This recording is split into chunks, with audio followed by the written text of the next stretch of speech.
नमस्कार दोस्तों। आज का ये केस सभी को देखना चाहिए। जो डॉक्टर्स है, जो स्टूडेंट्स है, वो तो देखेंगे, मुझे पता है। लेकिन जो होम्योपैथिक लवर्स है, जो लोग होम्योपैथी को फॉलो करते हैं या लवर्स नहीं भी है, जिनको लगता है कि होम्योपैथी काम नहीं करता, होम्योपैथी बेकार है, किसी काम की नहीं है, तो उन लोगों को भी देखना चाहिए कि हम लोग होम्योपैथी में कौन सा एंगल से मेडिसिन प्रिस्क्रिप्शन करते हैं, किस तरह से पेशेंट को हम लोग ठीक कर सकते हैं। जो एक जेन्युइन होम्योपैथ है, किस तरह से अपना पेशेंट को ठीक कर सकता है। ये वीडियो आप लोग को बिल्कुल देखना चाहिए। 7 से 8 मिनट का मेरे ख्याल से वीडियो होगा। बिल्कुल इस वीडियो को देखिए।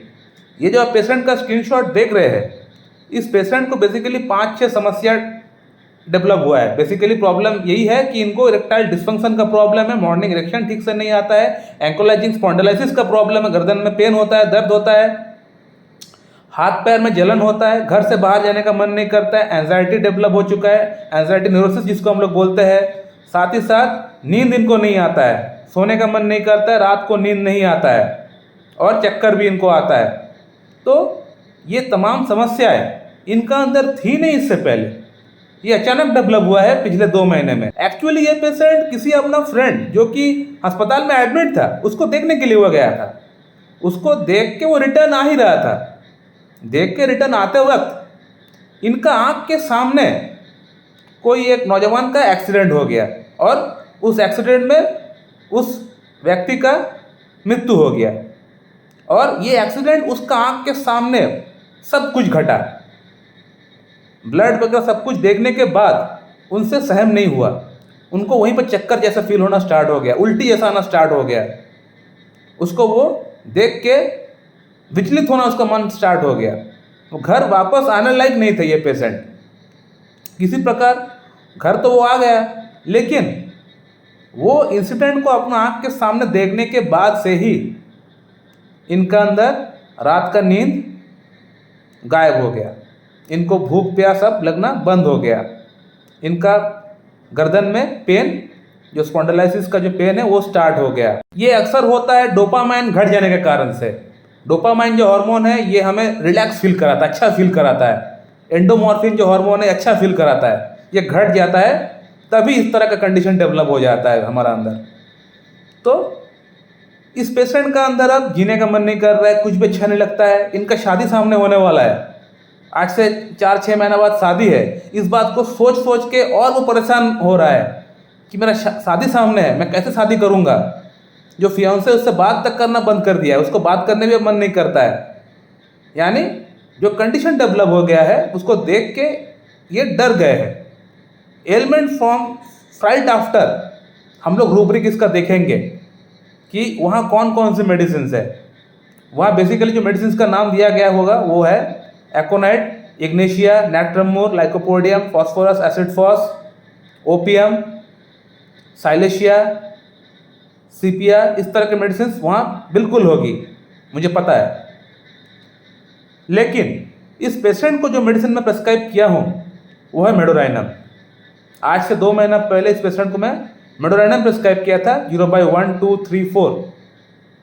मेडोराइनम से ये पेशेंट पूरी तरह क्योर हो चुका है।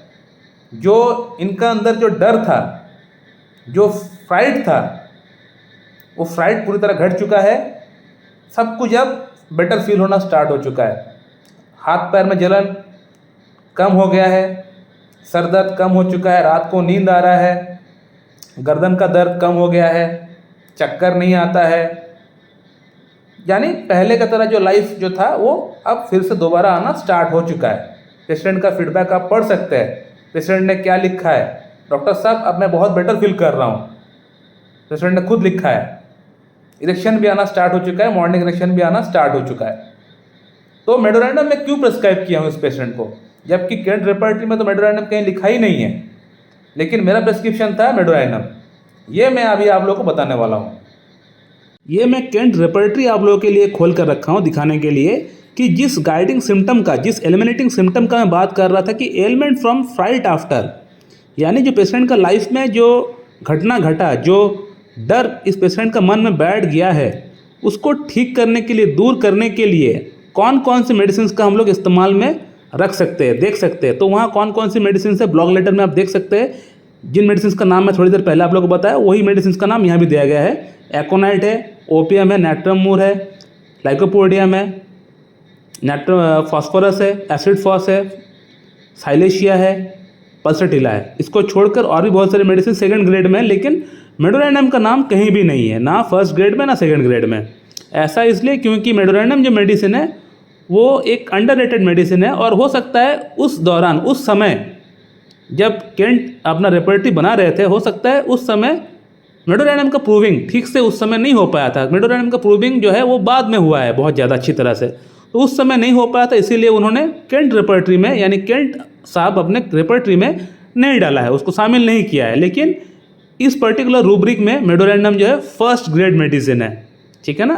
तो मैं तो इसको फर्स्ट ग्रेड में रखता हूँ मेडोराइनम को, इस पर्टिकुलर रूब्रिक के लिए।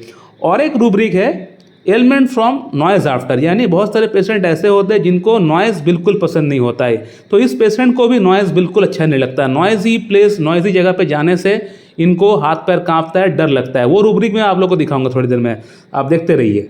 ये देखिए, ये केंट रेपर्टरी में आप लोगों को मैं दिखाना चाहूँगा कि सेंसिटिव नॉइज़ टू, यानी नॉइज़ से परेशान जो लोग हो जाते हैं, तो यहाँ भी कहीं भी आप लोग देख सकते हैं कि मेडोराइनम का नाम नहीं दिया गया है। बहुत सारे मेडिसिन ब्लॉक लेटर में है, लेकिन मेडोराइनम का नाम यहाँ कहीं भी नहीं दिया गया है, ठीक है।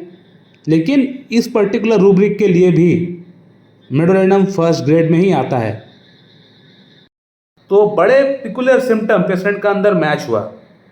एक एलिमेंट फ्रॉम फ्राइट आफ्टर, जो कि एलिमिनेटिंग सिम्टम है, जो कि गाइडिंग सिम्टम है, जो कि कीनोट सिम्टम है। साथ ही साथ element from noise after, noisy place जाने से, नॉइजी प्लेस में जाने से, नॉइज़ बहुत ज़्यादा सुनने से इनको पैल्पिटेशन होता है, घबराहट होता है। ये सब अभी होना स्टार्ट हुआ, इससे पहले नहीं होता था कुछ भी, जस्ट 2 महीने से वो फील कर रहा है। होम सिकनेस और एक सिम्टम है मेडोराइनम का, घर में रहना अच्छा लगता है, घर से बाहर जाने का मन नहीं करता है। हाथ पैर में जलन, ये और एक सिम्टम होता है मेडोराइनम का। साथ ही साथ पेशेंट का पानी का प्यास बहुत ज़्यादा बढ़ गया है, ये और एक सिम्टम है मेडोराइनम का। पेशेंट को स्वीट खाने की क्रेविंग है, और साथ ही साथ एक हॉट पेशेंट है। Medorrhinum is a hot patient, hot remedy. साथ ही साथ पेशेंट का अंदर स्वीट खाने की क्रेविंग रहता है। और फैमिली बैकग्राउंड की अगर बात करें तो वहाँ साइकोटिक मैनिफेस्टेशन है। पेशेंट का जो माताजी है उनको अर्थराइटिस है, और साथ ही साथ पेशेंट को खुद को भी ये जो सर्वाइकल स्टार्ट हो गया है, ये जो स्पॉन्डिलाइटिस स्टार्ट हो गया है, ये भी साइकोटिक मैनिफेस्टेशन का अंदर ही आता है। साथ ही साथ पेशेंट के गले के आसपास बड़ा बड़ा वार्ड्स है, तो ये भी साइकोटिक है। तो यहाँ पे एक एंटी साइकोटिक मेडिसिन का दरकार हमें पड़ेगा, और Medorrhinum is a great anti psychotic medicine. जो करस्पॉन्डिंग सिम्टम्स है वो पूरी तरह मेडोराइनम की ओर इंडिकेट कर रहा है। तो मेडोराइनम दिए बगैर ये पेशेंट ठीक अब नहीं हो पाएगा। मेडोराइनम ही एकमात्र एक मेडिसिन है जो कि कॉन्स्टिट्यूशनल मेडिसिन के तौर पे अब इस पेशेंट को पूरी तरह ठीक कर देगा। तो ऑलमोस्ट ठीक हो चुका है पेशेंट, काफ़ी अच्छा इंप्रूवमेंट हो चुका है, 70-75% इंप्रूवमेंट हो चुका है पेशेंट को। रिमेनिंग जो इंप्रूवमेंट थोड़ा बहुत बचा हुआ है, ये आगे का मेडिसिन से पूरी तरह हो जाएगा। तो मेरे ख्याल से इस वीडियो से आप लोगों ने ये देख लिया है कि होम्योपैथी मेडिसिन फिक्स नहीं होता है, ये patient to patient, case to case vary करता है। अब अगर ये पेशेंट मेरे पास आके मुझे बोलते डॉक्टर साहब मुझे इरेक्टाइल डिस्फंक्शन का प्रॉब्लम है, बाकी प्रॉब्लम्स अगर मुझे नहीं बताते, सिर्फ मुझे ये बोलते कि डॉक्टर साहब मुझे इरेक्टाइल डिस्फंक्शन का प्रॉब्लम है, मुझे आप ठीक कर दो, तो इस पेशेंट को मैं वही एग्नस कैस्टस बोला होता, कैलाइडियम बोला होता, या टेस्टिसिकार्डी खाने के लिए बोला होता, अश्वगंधा खाने के लिए बोला होता। तो क्या इन मेडिसिन से इस पेशेंट का प्रॉब्लम ठीक हो जाता? नहीं होता, बिल्कुल भी नहीं होता। तो फिर ये पेशेंट क्या बोलता, डॉक्टर साहब बेकार है, होम्योपैथी काम नहीं करता है। तो मेरा बदनाम होता, साथ ही साथ होम्योपैथी का बदनाम होता। तो इस पेशेंट से मैं बात किया, पूरा थॉरोली केस टेकिंग किया, प्रॉब्लम का रूट क्या है वो जानने का प्रयास किया, तब जाके जो मेडिसिन का सिलेक्शन किया वो मेडिसिन काम किया। सिंगल मेडिसिन प्रेस्क्राइब किए, कोई 8-10 मेडिसिन प्रेस्क्राइब नहीं किए इस पेशेंट को, सिंगल मेडिसिन से प्रॉब्लम ठीक हो गया। बहुत अच्छा इंप्रूवमेंट हो गया इस मेडिसिन से, बहुत अच्छा इंप्रूवमेंट आना स्टार्ट हो चुका है, बहुत बढ़िया मॉर्निंग इरेक्शन आना स्टार्ट हो गया, बहुत अच्छा लिबिडो डेवलप होना स्टार्ट हो गया इस मेडिसिन से। और सिर्फ ये नहीं कि सिर्फ मॉर्निंग इरेक्शन आना स्टार्ट हो गया, लिबिडो डेवलप हो गया, इरेक्शन ठीक हो गया, बाकी प्रॉब्लम में भी इंप्रूवमेंट पूरी तरह आ गया है। यानी रात को नींद आ रहा है, हाथ पैर का जलन कम हो गया है, बाहर जाने का मन कर रहा है, पैल्पिटेशन घबराहट कम हो गया है, भूख प्यास लग रहा है, गर्दन में जो पेन हो रहा था वो कम हो गया है। तो ओवरऑल इम्प्रूवमेंट हुआ है। ओवरऑल इम्प्रूवमेंट इसलिए हुआ है क्योंकि हम जो इनको मेडिसिन प्रिस्क्राइब किए हैं वो टोटालिटी के बेस पे मेडिसिन प्रिस्क्राइब किए हैं। तो ओवरऑल इम्प्रूवमेंट पेशेंट का अंदर आना स्टार्ट हो गया है, सभी एस्पेक्ट में इम्प्रूवमेंट होना स्टार्ट हो गया है, क्योंकि हम जो मेडिसिन प्रिस्क्राइब किए पेशेंट को टोटालिटी के बेस पे था। वो पेशेंट के लिए मेडिसिन था, ना कि वो इरेक्टाइल डिस्फंक्शन की प्रॉब्लम की मेडिसिन थी, ना ही वो इंसोमेनिया की मेडिसिन थी, ना ही वो गर्दन की पेन के लिए मेडिसिन थी, ना ही वो हाथ पैर की जलन की मेडिसिन थी। जो पेशेंट मेरे पास आया था उस पेशेंट के लिए मेडिसिन था। तो पेशेंट के लिए अगर मेडिसिन अगर आप प्रिस्क्राइब करेंगे तो पेशेंट पूरी तरह क्योर हो जाएगा। पेशेंट जैसे ही पूरी तरह क्योर होगा तो उसका अंदर जो जो प्रॉब्लम्स है एट ए टाइम वो सभी प्रॉब्लम्स ठीक हो जाएगा। ये है रियल होम्योपैथी। इसको बोलते हैं हम लोग क्लासिकल होम्योपैथी। 8-10 मेडिसिन, 10-15 मेडिसिन एक साथ प्रिस्क्राइब करने से, बिना किसी मतलब की अक्कड़ बक्कड़ करके मेडिसिन प्रिस्क्राइब करने से पेशेंट की प्रॉब्लम जिंदगी में ठीक नहीं होगा। सिंगल मेडिसिन प्रिस्क्राइब करना पड़ेगा यहाँ पे। सो माय डियर फ्रेंड, इस वीडियो को आप लोग कैसा लगा आप लोग कमेंट करके बताइए। अगर वीडियो को अगर आप लोग अच्छा लगता है तो लाइक करें, शेयर करें, सब्सक्राइब करें। अगर आप लोग के मन में कोई सवाल है तो कमेंट बॉक्स में कमेंट करके पूछ सकते हैं, मैं आपको वहाँ पर रिप्लाई दे दूंगा। So thank you very much and have a good day.